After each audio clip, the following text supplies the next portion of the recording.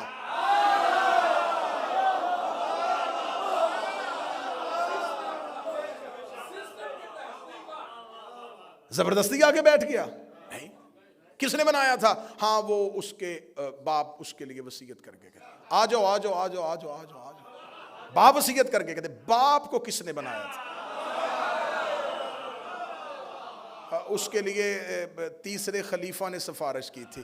تیسرا خلیفہ کس نے بنایا تھا؟ وہ جی ان کے لیے دوسرے خلیفہ کمیٹی بنا کے تھے. دوسرا کس نے بنایا تھا؟ اس کے لیے پہلا وصیت کر کے چلا گیا تھا. پہلا کس نے بنایا تھا؟ وہ جی سقیفے میں مسلمانوں نے بنایا تھا. پھر مان جا یزید سقیفے کی پیداوار ہے.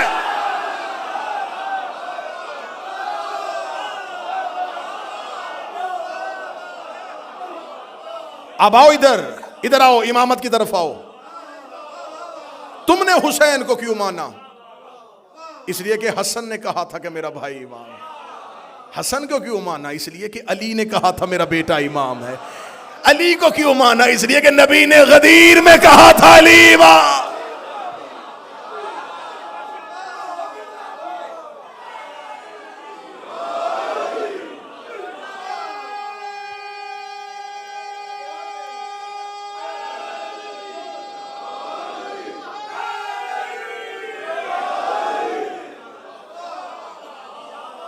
یہ ہے سیدہ کی تحریک.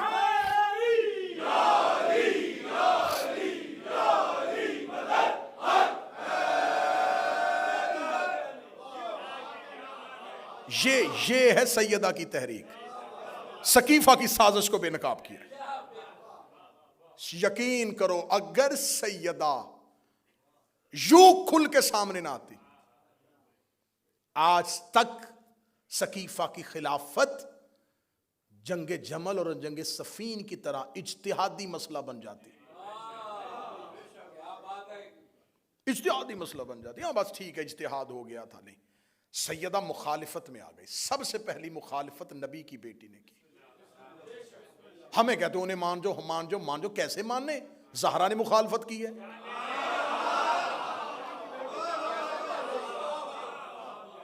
بھئی کیسے تسلیم کر جائیں؟ نبی کی بیٹی مخالفت کر رہی ہے، وہ وصیت کر کے جا رہی ہے. کیا میں ان لوگوں کو اچھا نہیں سمجھتی؟ میں ان کے لیے بد دعا کروں گی. ہم انہیں کیسے تسلیم کر لیں؟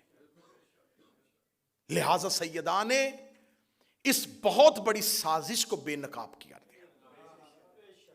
غدیر محفوظ ہو گیا، سقیفہ بدنام ہو گیا.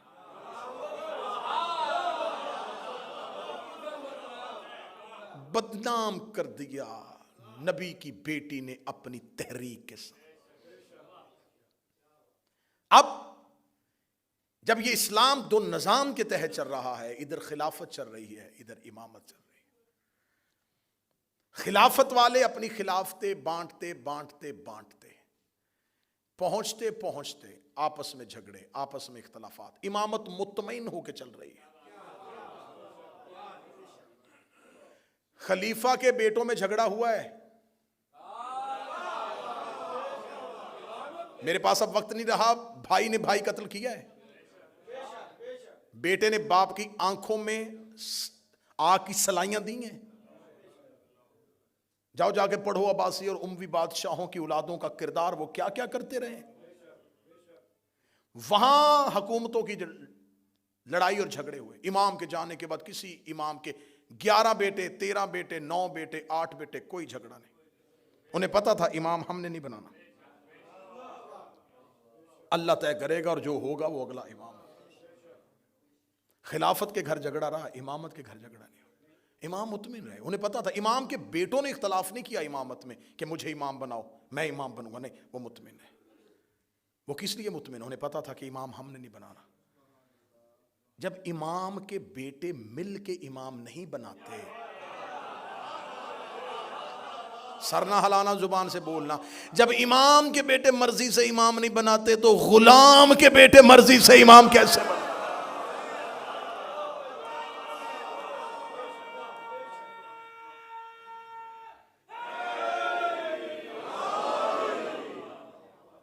یزید سقیفہ کی تحریک کا ایک مرکزی کردار ہے۔ سقیفہ کا تراشا ہوا مجسمہ یزید ہے، اور غدیر نے جسے سخنور کیا وہ حسین بنا۔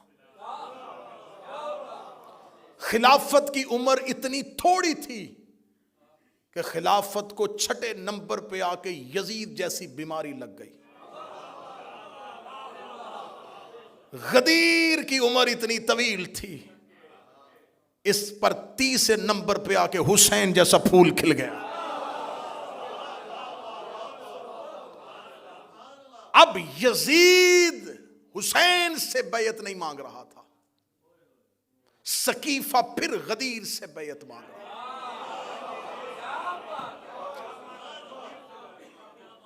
حسین کربلا میں آئے، لشکر نہیں ٹکرا رہے، دو نظام آپس میں ٹکرا رہے۔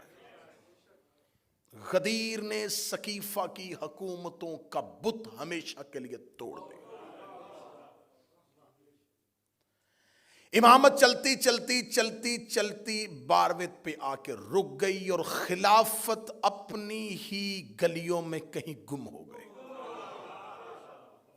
53 اسلامی ملک ہیں، کسی کو نہیں پتا کہ اولی الامر کون ہے۔ آتی اللہ و آتی رسول و اولی الامر منکم، اطاعت کرو اللہ کی اور اس کے رسول کی اور اولی الامر کی۔ اولی الامر کون؟ وقت کا بادشاہ۔ تو اسلامی ممالک تو اسلامی کنٹریز تو بہت زیادہ ہیں، کس ملک کا بادشاہ اولی الامر ہے؟ حضرت محمد بن سلمان اولی الامر ہیں، یا حضرت شہباز شریف اولی الامر ہیں؟ کون اولی الامر ہے؟ آپ کے تو اولی الامر بہت زیادہ ہو گئے، ہم تو اطمینان سے بیٹھے۔ کس سے چھینی تھی؟ نبوت کے بعد عہدہ چھینا تھا نا۔ اب آ جاؤ، انتظار کرو ایک وقت کا، ہم بھی کر رہے ہیں۔ اس وقت میں آ جائے گا امامت کا نمائندہ بھی، اور امامت کا نمائندہ جب زمین پہ اترے گا تو ایک نبوت کو بھی زمین پر اتار دیا جائے گا۔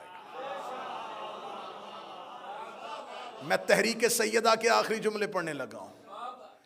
جب وقت نماز ہوگا تو یہ پہلا جملہ ہے جو امام کے ظہور کے بعد زمین پہ گونجے گا۔ امام زمین پہ آئیں گے، اذان دے دی جائے گی، اذان دینے کے بعد لوگ صفے باندھ دیں گے، سرکار ولی العصر کے پیچھے نماز با جماعت ہونا شروع ہو جائے گی، یا پچھلی صف میں آ کے عیسیٰ ابن مریم کھڑا ہو جائے گا۔ عین وقت نماز کے موقع پر زہرا کا بیٹا ایک نظر پیچھے مریم کے بیٹے کو دیکھے گا اور دیکھ کے کہے گا تقدم ابن مریم، مریم کا بیٹا آگے بڑھ، مصلی پہ آ۔ عیسیٰ کام کے کہے گا میری جرت ہی کیا ہے، میں زہرا کے بیٹے کو نماز پڑھا، میں زہرا کے بیٹے کو نماز پڑھاؤں، میں زہرا کے بیٹے کو نماز پڑھاؤں۔ اے میرے وقت کا امام، تو فاتح خیبر کا بیٹا ہے، تو حسین جیسے سید الشہداء کا بیٹا ہے، تو زین العابدین جیسے زین العبا کا بیٹا ہے، تو محمد باقر کا بیٹا ہے، تو جعفر صادق کا بیٹا ہے۔ تجھے کہنا چاہیے تھا کہ کیسے ہو سکتا ہے کہ حیدر کرار کا بیٹا پیچھے کھڑا ہو، کیسے ہو سکتا ہے حسین کا بیٹا پیچھے کھڑا ہو۔ یہ کیوں کہا کہ زہرا کا بیٹا آگے کھڑا ہوگا؟ میرا 12واں زمانے میں آ کے پہلا عقیدہ دے گا، اے اپنے عقیدے درست کرو۔ جس زہرا کا آخری بیٹا عیسیٰ جیسے نبی کے پیچھے نہیں پڑتا، اس کا باپ محمد کسی بت پرست کے پیچھے۔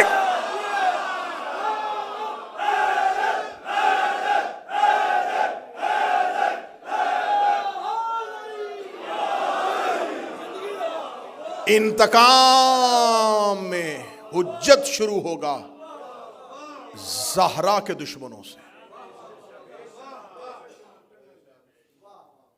میرا مولا تمہیں اپنی زندگی میں ظہور دکھا دے۔ ہماری آنکھیں بند ہوں تو میرا 12واں آئے، ہمیں قبروں سے اٹھنے کی توفیق دے۔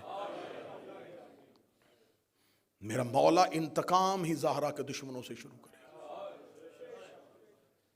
قبروں سے نکالے گا۔ روایات مذہب جعفریہ کی چاہو گے میں ممبر پہ دکھانے کے لیے، قبروں سے نکال کے الٹا لٹکائے گا، کہے گا جلاؤ ان کو۔ مذہب اسلام میں میت جلانے کی اجازت نہیں ہے، میرا 12واں کہے گا جلاؤ ان کو۔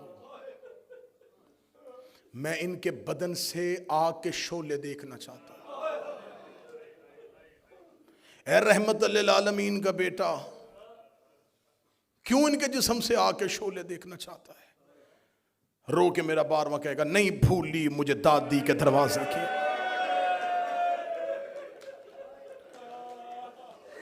جلتے ہوئے شعلوں میں روتی رہی ہے زہرا، جلتے ہوئے شعلوں میں روئی ہے مصطفیٰ کی بیٹی. جن بچوں نے یہ محنت کی ہے میں مصائب کے آغاز میں ان کے لیے دعا کروں. اللہ ایان عباس کو، ناصر کو اور جتنے بھی بیمار ہیں شفا دے. اللہ فروغ عزا کو، اللہ اس بارگاہ کے منتظمین کو، ان کے عہدے داران کو، ان کی خدمت گزاروں کو. حسین کی ماں کسی کا محتاج نہ بنے. فرانس سے آئے ہوئے میرے محترم بابا انوار شاہ جی تشریف فرمائے ہیں. سیدہ ہمیشہ انہیں اپنے گھر کی نوکری نصیب فرمائے. جلتے ہوئے شعلوں میں مارا ہے نبی کی بیٹی.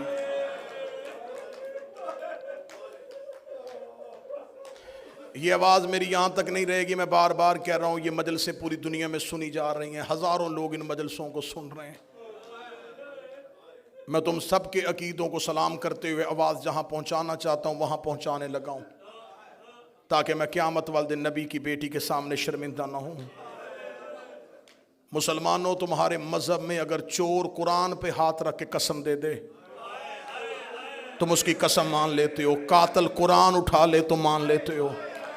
میں مذہب جعفریہ کا ایک ادنا سا طالب علم، حسین کا عزادار، ماتمی حسینیہ بریڈ فورڈ میں بیٹھ کے ممبر پہ مائک پہ دو علموں کے درمیان کھڑے ہو کے کہہ رہا ہوں مجھے اللہ کی وحدانیت کی قسم، مجھے نبی کی رسالت کی قسم، مجھے زہرا کی عزت کی قسم، مجھے حسن کی عصمت کی قسم، مجھے حسین کی 13 ضربوں کی قسم ہے. میں غلط پڑھوں نبی امت میں سے نہ اٹھائے، علی اپنے پیروکاروں میں سے نہ اٹھائے، حسین اپنے داروں میں سے نہ اٹھائے. میرا حشر قیامت والے دن یہودیوں کے ساتھ کرے.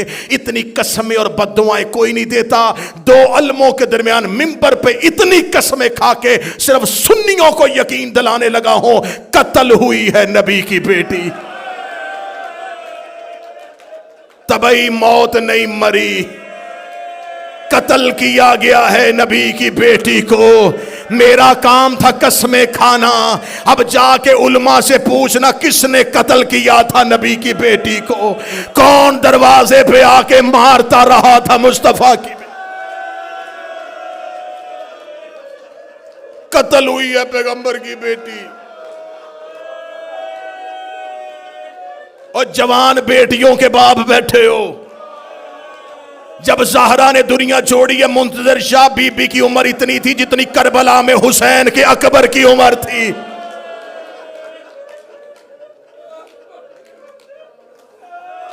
جس کی چھوٹی اولاد ہے مجھے بول کے گواہی دینا.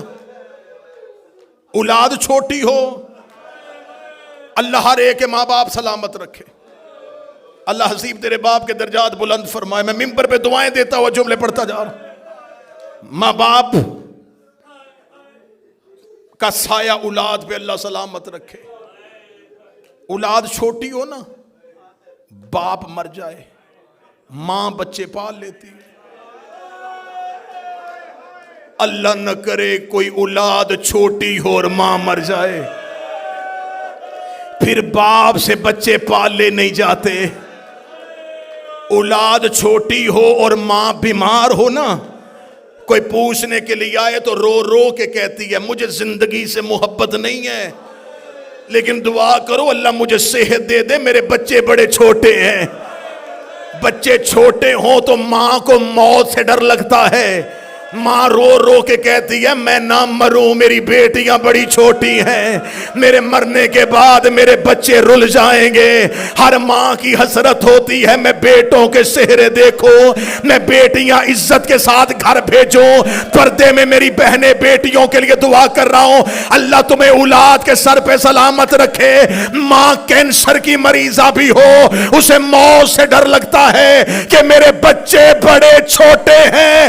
زہرا کی اولاد چھوٹی تھی اور بابے کی قبر پہ اگر بابا میں مرنا چاہتی ہو، بابا اب زہرا کو موت دے دے، بابا انہوں نے مجھے بڑا ستایا. منہ سے موت مانگی ہے نبی کی بیٹی. آج ہم سے کہتے ہو ان کی عزت کریں. خدا نے جتنے عدد خلق کیے اتنی دفعہ ان پہ لعنت. رلایا ہے انہوں نے نبی کی بیٹی کو. کل میں نے پڑھ دیا زخم محمد کی بیٹی کے. تمہاری طاقت جواب دے گئی تھی، میں پڑھ ہی نہیں سکا. میں دیکھ رہا تھا کل پڑھتے ہوئے مجمع سے لوگ بے ساختہ ہاتھ جوڑ رہے تھے. عمران بھائی مجھے خبر ہو گئی، میں علموں کے درمیان کھڑا ہوں. ابھی میں نے پورے زخم نہیں پڑھے، پورے زخم میں نے تمہیں نہیں سنائے. زہرا کی تدفین کے بعد علی کی آواز آئی سب گھر کو چلے جاؤ. حسن حسین کو گھر بھیج دیا. علی اکیلے بیٹھے رہے. عبداللہ ابن مسعود کہتا ہے میں تھوڑی دیر کے بعد جنت البقیع میں پہنچا تو علی جیسا امام ایڑیاں رگڑ کے رو رہا تھا. عبداللہ ابن مسعود کہتا میں نے پہلی بار علی کو بچوں کی طرح روتے دیکھا. میں نے علی کے پاؤں تھامے، میں نے رو کے کہا یا علی ایسے کیوں رو رہے ہیں؟ رو کے دے عبداللہ میرے گلے میں باہیں ڈال، مجھ سے مدینے میں کوئی درد نہیں سن رہا. میں بیٹوں کے سامنے رو نہیں سکتا، میں بچیوں کے سامنے رو نہیں سکتا. عبداللہ جب میں زہرا کو غسل دے رہا تھا زہرا کی پسلیاں ٹوٹی ہوئی تھی، زہرا کی پسلیاں شہید ہو چکی تھی. کتنی زخمی تھی محمد کی بیٹی، کتنی زخمی تھی محمد کی بیٹی. اور شیعو ہم تمہارے ڈر سے نبی کی بیٹی کے درد نہیں پڑتے. برداشت کرو تو سینے پہ ہاتھ رکھنا. میں جملہ پڑھوں، دروازہ جلنے سے لے کے شہادت کی رات تک زہرا بیٹوں سے چہرہ چھپاتی رہی. رو رو کے کہتی رہی ہے میرا چہرہ نہ دیکھنا. ایک دن آ کے حسن نے کہا تھا اماں چہرہ کیوں چھپاتی ہیں؟ رو کے کہا جب میں مر جاؤں میرے کفن کے بند کھول لینا. شہادت کی رات حسن ماں کے جنازے پہ آئے. حسن نے بی بی کے کفن کے بند کھولے. حسن نے دروازے سے بابے کی تلوار نکالی. حسین کی آواز آئی حسن کہاں جا رہا ہے؟ رو کے کہا بدلہ لینے جا رہا ہوں. رو کے کہا اب کیوں لینے جا رہا ہے؟ کہنے لگا میں نے اماں کا کفن ہٹایا ہے، میری ماں کے چہرے پہ تماچوں کے نشانے اور جیسے سکینہ زخمی ہوئی تھی.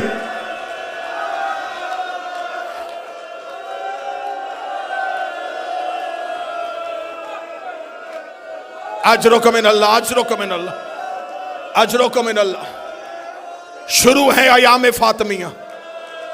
3 جمادی الثانی تک رونا، 3 جمادی الثانی تک رونا. پتہ نہیں کس رات دفنایا تھا علی نے، کون سی رات دفن کیا تھا علی. میرا مولا قبلہ ترابی صاحب جاتے رہتے ہیں، میرا مولا تمہیں مدینے لے جائے. آج بھی جنت البقیع میں زہرا کی قبر کی علامت گنبد نہیں پتھر ہے، پتھر علامت ہے. آج امام زادوں کی حرم ہے، زہرا کی قبر علامت گنبد نہیں پتھر. مومنین جنت البقیع کے باہر بیٹھے رہتے، فجر کے بعد گیٹ کھلتا ہے، لوگ اندر جاتے ہیں، چھپ چھپ کے زہرا کی قبر کو دیکھتے. زنجیریں لگی ہوئی ہیں، سپاہی کرسیوں پہ بیٹھے ہوئے ہیں. آنے والوں کا چہرہ دیکھتے ہیں، کوئی رو تو نہیں رہا، کوئی زہرا کی قبر کو دیکھنے تو نہیں رہا. سر پہ قرآن رکھ کے بتاؤ آج اس ملک میں رہتے ہو، عیسائیوں کے قبرستان پہ بھی چلے جاؤ، کسی قبر کے باہر زنجیریں لگی ہوتی ہیں. زہرا کی قبر کے بعد لوہے کی زنجیریں ہیں. میں جملہ کہوں جو سید بیٹھے معاف کر دینا، آج بھی قید ہے محمد کی بیٹی.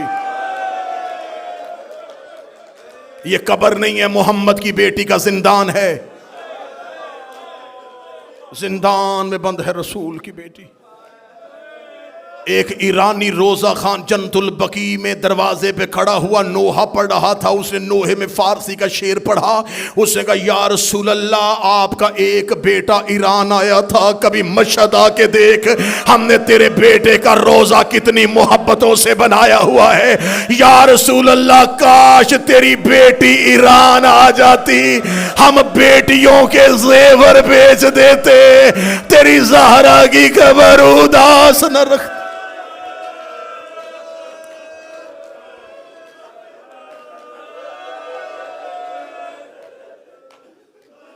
آج بھی جنت البقیع میں اداسی ہے.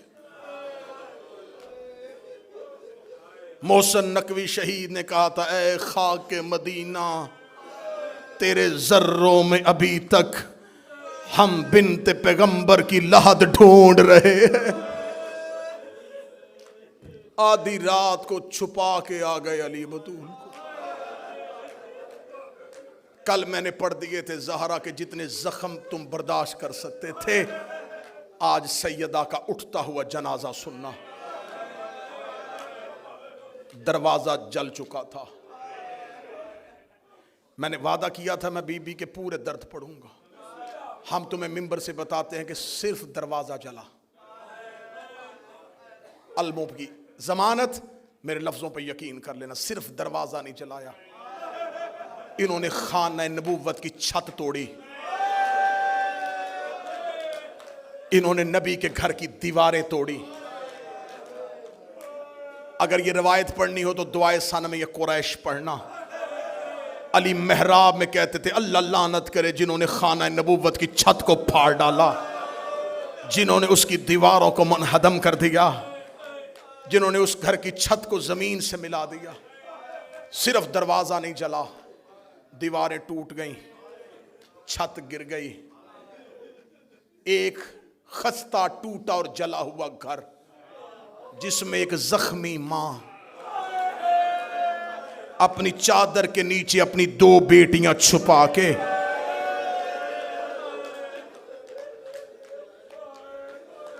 کبھی زخمی پہلو سے زینب کو لگاتی, کبھی زخمی ہاتھ سے حسین کا چہرہ چومتی. یہ زہرا کی راتیں نہیں تھی, یہ ایک ایک لمحہ زہرا کی مصیبت کا تھا. جب علی کو لے کے یہ مدینے کے بازار میں گئے, کتب معتبرہ کہتی ہیں کہ سیدہ اپنے سر پہ نبی کا کرتا لے کے اور ایک ہے نبی کا امامہ سر پہ رکھ کے زخمی زہرا بازار میں آئی. آواز دے گا اگر تم نے علی کے گلے سے رسی نہ نکال لی میں سر کے بال کھول کے بددعا کروں گی. ادھر بی بی نے اتنا جملہ کہا, یا سلمان محمدی کہتا ہے مسجد نبوی کی دیواریں اٹھنی شروع ہو گئیں. مسجد نبوی کی دیواریں اتنی اوپر چلی گئی کہ نیچے سے گھوڑا سوار گزر جاتا تھا. مکے کے لوگ کہتے اس دن ہم نے خانہ کعبہ کی دیواروں کو اٹھتے ہوئے دیکھا, اس لیے کہ اللہ جب زمین پر عذاب نازل کرنے لگتا ہے تو اپنی نشانیوں کو اٹھا لیتا ہے. جب کعبہ اٹھنا شروع ہوا, مسجد نبوی کی دیواریں اٹھنی شروع ہوئی. انہوں نے جب یہ حالات دیکھے, انہوں نے علی کے گلے سے رسی نکالی.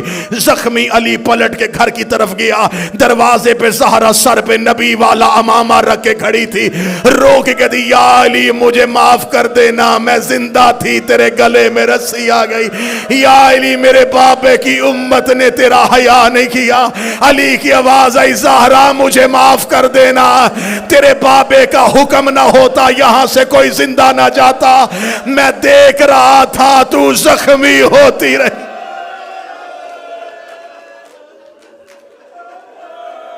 گھر میں آ گئے علی, گھر میں آ گئی زہرا. 30 دن تو نبی کے بعد 75 دن 90 دن ہر رات روتی رہی. آخری رات آ گئی, میں نے درمیان والے سارے درد چھوڑ دیے. رو کے کہتی یا علی میری کچھ وصیتیں, 17 یا ایک روایت 19 وصیتیں کی بی بی. یہ وصیت نہیں ہے شیعہ قوم کے لیے، ایک ایک جملہ موت ہے. یا علی، یا علی میری پہلی وصیت میرے جنازے کا اعلان نہ کرنا. یا علی مجھے رات کی تاریکی میں دفنا دینا.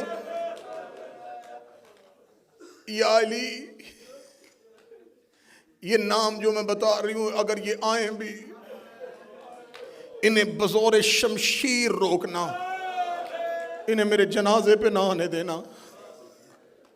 یا علی میرا جنازہ کھلی چارپائی پہ نہیں. یا علی میرے لیے بند تابوت بنانا. مدینے میں جناب زہرا کے جنازے سے پہلے تابوت نہیں اٹھتا تھا، لوگ چارپائیوں پہ جنازے اٹھاتے تھے، کھجوروں کے پتوں پہ جنازے اٹھتے تھے. پہلی بار بی بی نے جناب ام ایمن سے کہا تھا، شرم آتی ہے عورت کو کھلی چارپائی بھی لے جایا جائے. ام ایمن نے کہا، رسول کی بیٹی، حبش کے لوگوں کا میں نے ایک طریقہ دیکھا ہے، وہ میت کو ڈھانپتے ہیں. کیسے؟ کمان کی طرح کھجوروں کی شاخیں لگاتے ہیں، اس کے اوپر کھجوروں کے پتے رکھ دیتے ہیں، یہ تابوت بنتا ہے. بی بی کہتی ام ایمن مجھے بنا کے دکھا. ام ایمن نے بنایا. فرمایا جب میں مر جاؤں نا علی کو ایسا تابوت بنا کے دینا. بی بی نے وصیت میں کہا، یا علی میں نے ام ایمن کو بتا دیا ہے میرا جنازہ بند تابوت میں اٹھانا. یا علی خاموشی سے میرا جنازہ لے کے چلے جانا. یا علی میرے بعد بنی کلابیہ مستور جس کا نام فاطمہ، اس سے شادی کرنا. یا علی اس کے بطن سے ایک بچہ پیدا ہوگا، اس کا نام عباس رکھنا. یا علی جب عباس دنیا میں آئے اس کے بازو چوم کے کہنا اماں فاطمہ سلام کہتی تھی. یا علی میرے بعد اگر کوئی فدق دے تو میرے عباس کی اولاد کا حصہ رکھ لینا. یا علی میرے حسین کو رات کو پیاس بڑی لگتی ہے، اس کے پانی کا خیال رکھنا. یا علی میری زینب پردے کی بڑی عادی ہے، کوشش کرنا دن کی روشنی میں گھر نہ آنا. زہرا وصیتیں کرتی رہی، علی روتے رہے. زہرا وصیتیں کرتی رہی، علی روتے رہے. بی بی نے علی کو وصیتیں کی. بی بی نے حجرے کا دروازہ بند کیا، مصلی عبادت پہ آ گئی محمد کی بیٹی. ایک روایت کہتی ہے حسنین قبر محمد پہ تھے، ایک کہتی دروازے پہ بیٹھے تھے. یا بی بی کی تسبیح کی آواز رکی. تسبیح کی آواز کا رکنا تھا، اولاد نے دروازہ کھولا. قالوا ان للہ و انا الیہ راجعون. زہرا دنیا سے جا چکی تھی. علی کے گھر میں جب بچوں کو پتہ چل جائے نا کہ ماں مر گئی ہے، اس گھر میں حالت کیا ہوتی ہے؟ بچے چیخ مار کے روتے ہیں. ادھر زہرا کی آنکھیں بند ہوئی، علی نے بچوں کو سینے سے لگا کر رونا نا لوگ اکٹھے ہو جائیں گے، رونا نا مسلمان جاگ جائیں گے، انہیں پتہ چل جائے گا کہ محمد کی کوئی جگہ خشک رہ جائے. فرمایا کوشش کرو سارا بدن ترو. فرمایا زہرا کا ہاتھ پہلو سے نہیں اٹھا، سیدہ کا پہلو سے ہاتھ نہیں اٹھ رہا. اللہ جانے کون سا زخم ہے جو چھپا کے چلی گئی ہے. غسل مکمل ہوا. جو سید بیٹھے جو دل کا مریض ہے بے شک اٹھ کے منچر چلا جائے. اگلے جملے بڑے سخت ہیں. جب کفن کا وقت آیا علی نے پہلی چادر دی. فضا کی آواز آئی یا علی چادر اور چاہیے. علی نے دوسری چادر دی. آواز آئی یا علی چادر اور چاہیے. علی نے تیسری چادر دی. 7 چادریں علی نے ہاتھ میں دی. دیکھے گا فضا چادریں 7 کیوں لے لی ہے؟ رو کے فضا نے پردے سے دونوں ہاتھ علی کے قدموں پہ رکھے. رو کہتی تیری غیرت کی قسم ہے زہرا کا خون بند نہیں ہو رہا. اتنی زخمی ہے محمد کی بیٹی، اتنے گہرے زخم ہے نبی کی بیٹی. علامہ مجلسی لکھ گئے بہار میں 7 چادروں کا کفن مل گیا. ہو گیا جنازہ تیار. ٹوٹا ہوا گھر، گری ہوئی دیوار، جلا ہوا دروازہ، اس کے اندر ایک حجرہ.